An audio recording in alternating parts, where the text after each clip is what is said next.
चालाक बहू। लो कर लो बात, शिव मंदिर का शंख भी बज गया। इसका मतलब सुबह के 7 बज गए हैं, लेकिन अभी तक नाश्ता नहीं आया।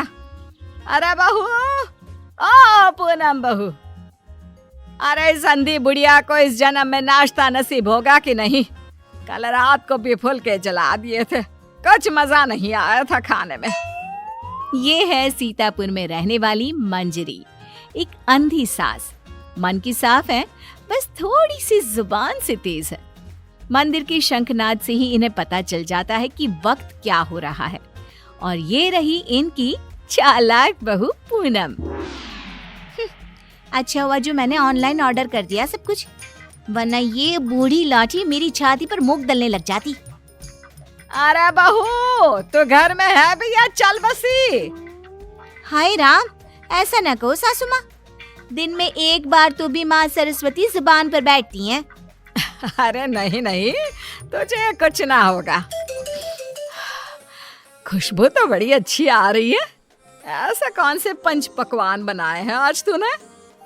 आज है स्पेशल जलेबियाँ, फाफड़ा, आलू की पराठे, कम चीनी वाली गर्मा गर्म चाय, दही पकोड़े, ये सब। वो मुझे डॉक्टर ने कहा है ना कि आप दिन में कम से कम 3 से 4 घंटे सोया करो, इसलिए आज मैंने सारा काम निपटा दिया है। अब मैं सो जाऊंगी। वाह, क्या स्वाद है।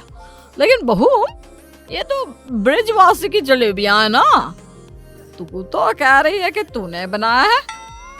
दरअसल वो मैंने ब्रिजवासी काका से रेसिपी पूछ ली थी। अच्छा मम्मी जी, मैं आती हूँ अभी, जरा वो दूध गैस पर तेज आंच पर रख कर आई हूँ ना। पूनम फौरन ही वहां से उठकर रसोई में भाग जाती है। मंजरी को फिर भी पूनम पर थोड़ा शक आता है। पूनम ऐसे ही रोज अपने पति के पैसों को खर्च करके बाहर से खाना मंगवाती और अपनी सास से कहती कि उसने खुद बनाए हैं। और उसकी बेचारी अंधी सास बहू के इस झूठ से बेखबर सारी चीजें मान भी लेती। एक दोपहर में पूनम पूरा मेकअप करके तैयार होकर खड़ी होती है। चलो फटाफट पतली गली पकड़ के निकल लेती हूँ, इससे पहले कि बुढ़िया मुझसे टकराए। बेचारी मेरी अंधी सासू माँ, उसे लगेगा कि मैं सो रही हूँ, जबकि मैं तो अपनी जानू से मिलने जा रही हूँ। पूनम हर दोपहर को अपनी सास को बेवकूफ बनाकर बाहर अपनी बॉयफ्रेंड लखन से मिलने जाती थी, और आज भी कुछ यही प्लान था। ए जी ओ जी लो जी सुनो जी, मैं हूँ मन मौजी, करता हूँ मैं जो वो तुम भी करो जी। 1 2 का 4, 4 2 का 1, माय नेम इज लखन, सजनों का सजन मेरा नाम है लखन। लखन, तुम भी ना बिल्कुल एंटीक पीस हो। यार पूनम, हम कब तक ऐसे छुप छुप कर मिलते रहेंगे? एक तो मेरे पास कोई नौकरी भी नहीं है, वरना यह दिल वाला अपनी दुल्हनिया को खुद ही ले जाता। टेंशन मत लो, जब तक तुम्हारे पास पैसे नहीं आ जाते तब तक हम दोनों के लिए मेरा ससुराल है ना, मैं सब देख लूंगी। लेकिन तुम्हारे पति को शक वक हो गया तो? अरे मेरा पति तो मेरा दीवाना है, आंख बंद करके मुझ पर भरोसा करता है। उसके पास से घी निकालने के लिए उंगली टेढ़ी करने की नौबत तक नहीं आएगी। ओए होए, ओए होए, शुक्रिया मेरी जान, love you love you love you. I love you too. इसी तरह दिन बीतते रहते हैं। एक रात देवेश बहुत खुश अपने ऑफिस से घर लौटता है। माँ, पूनम, एक खुश खबर है। ऐसी खुश खबर कि जिसे सुनकर आप दोनों फूले नहीं समा पाओगे। अरे तो जल्दी बताना फिर। हाँ हाँ, इतना सस्पेंस मत बढ़ाओ। मुझे कंपनी में सीईओ का पोस्ट मिल गया है। अरे वाह, जुग जुग जियो मेरे लाल। अब तो एक बड़ा माखन का कनस्तर चढ़ाऊंगी भोग में अपने कान्हा जी को। वाओ, मतलब अब 2 गुना 3 गुना 4 गुना पैसा होगा और हमारी तिजोरी में साल के 12 महीने दिवाली होगी। वाह वाह वाह वाह, कांग्रेचुलेशंस देवेश। Thank you. लेकिन इस खुश खबर के साथ साथ एक और बात भी है। मुझे कल सुबह ही मुंबई के लिए रवाना होना होगा। बिजनेस मीटिंग है, लगभग 1 हफ्ते तक वहीं रहना होगा। क्या? ये तो कितनी अच्छी बात है। मेरा मतलब है कि आप मुंबई घूम भी लेंगे। कहते हैं ना, रात में मुंबई की सड़कें और नजारा काफी सुहाना होता है।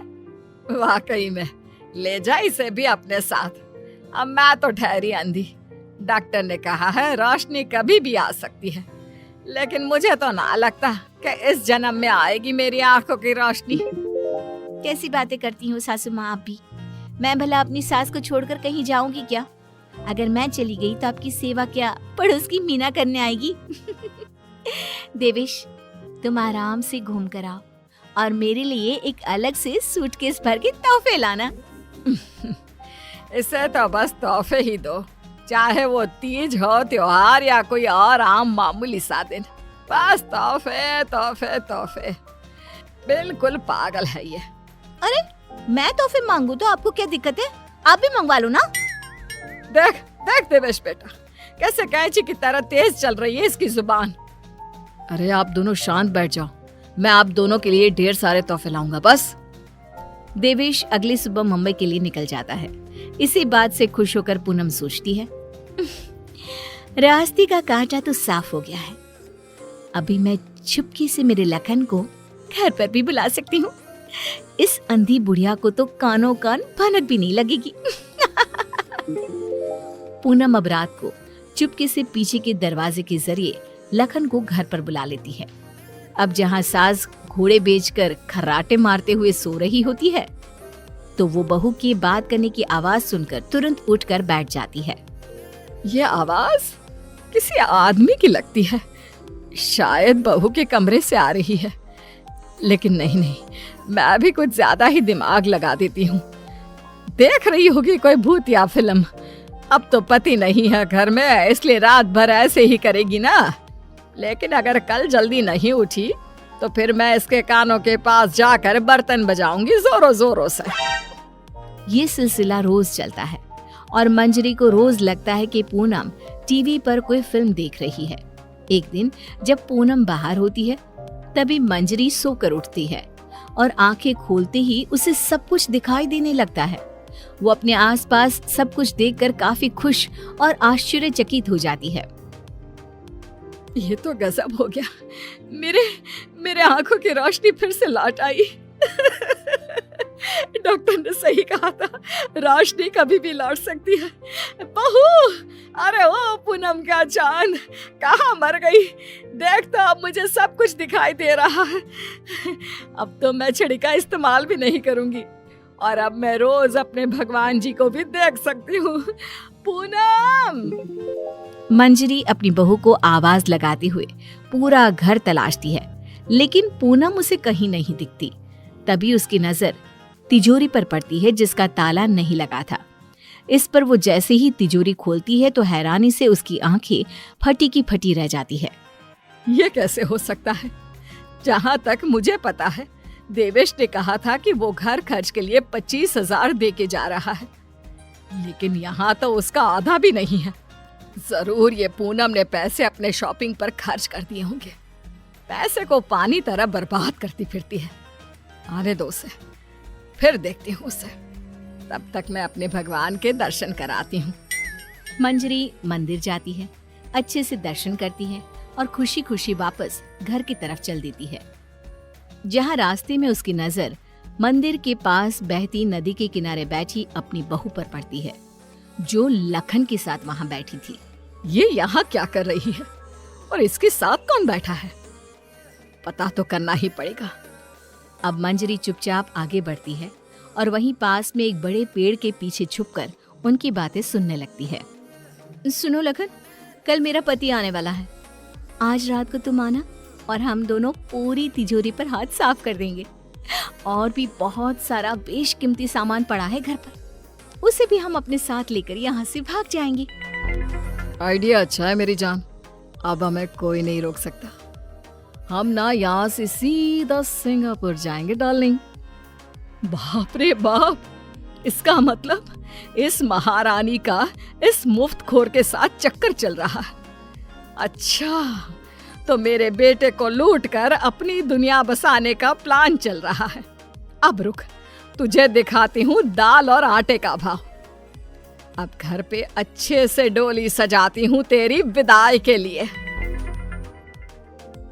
मंजरी वहां से चली जाती है और कुछ देर बाद जब पूनम घर लौटती है तो वो दोबारा उसके सामने अंधी होने का नाटक करने लगती है। अरे सासू माँ, व्हाट्सएप? अरे कुछ नहीं बेटा, बस वो देवेश की याद आ रही थी। अरे सासू माँ, इतना लोड क्यों ले रही हो? वैसे भी वो कल तक वापस आ ही जाने वाला है, फिर क्यों खामखा परेशान हो रही हो आप? वैसे भी कल से आप दोनों माँ बेटे अपने रोने के दिन भरने शुरू कर देना। क्या कहा? मेरा मतलब कल जब आएंगे 1 हफ्ते के बाद, तब आप कर लेना ना भरत मिलाप, गली मिलके जी भर के रो लेना। अच्छा, ऐसा कह रही है क्या तू? ठीक है, चल बहू, मेरे ना घुटनों में काफी दर्द हो रहा है, थोड़ा बाम लगाकर मालिश तो कर देना बेटा। और हाँ, 2 दिन बाद 7 पंडितों को भोजन खिलाना है, उसके लिए मसाले भी तो तैयार करने हैं। सिलबट्टे पर ही पीसना है उनको, घर के पिसे शुद्ध मसाले चाहिए। लेकिन सासू माँ, मैंने जो कह दिया सो कह दिया, अब कोई आना कानी ना करना, ठीक है? वरना देवेश को फोन करके बता दूंगी। हाँ। मंजरी अपनी बहू पूनम से जानबूझकर सारा काम करवाती है और ना चाहते हुए भी पूनम को वो सारा काम करना ही पड़ता है। आखिरी बार थोड़ी एक्स्ट्रा सेवा करा लेती हूँ इस नासपिटी कर्मचली से। मुझे इतने सालों तक उल्लू बनाया ना, अब इससे एक दिन में कैसे सूखी मिर्ची बनाती हूँ देखना। सारा दिन काम करके पूनम अपने कमरे में जाती है और रात को लखन पीछे के दरवाजे से घर में घुस आता है। किधर है सारा माल? जल्दी करो, अपने पास बिल्कुल भी टाइम नहीं है। पूनम और लखन मिलकर सामान चुरा ही रहे होते हैं कि तभी वहां पर देवेश और मंजरी आ जाते हैं और उन्हें वहां देखकर पूनम और लखन के पैरों तले जमीन खिसक जाती है। देवेश, देवेश, तुम? सासू माँ, आप देख सकती हो? कैसे? तुझे क्या लगा तू हमें इस तरह चूना लगाकर आसानी से बचकर निकल जाएगी? पूनम, जो कुछ भी तुमने हमारे साथ किया है ना, मैंने कभी सपने में भी नहीं सोचा था कि तुम ऐसा करोगी। बहुत बहुत गलत किया तुमने। और तू लंगूर लखन, तेरी तो ऐसी की तैसी। बचाओ, माफ कर दो भैया, माफ कर दो। लखन हाथ जोड़कर खड़ा हो जाता है, लेकिन देवेश उसे नहीं छोड़ता। वो तुरंत पुलिस को बुलाता है और पूनम और लखन को फ्रॉड और चोरी के केस में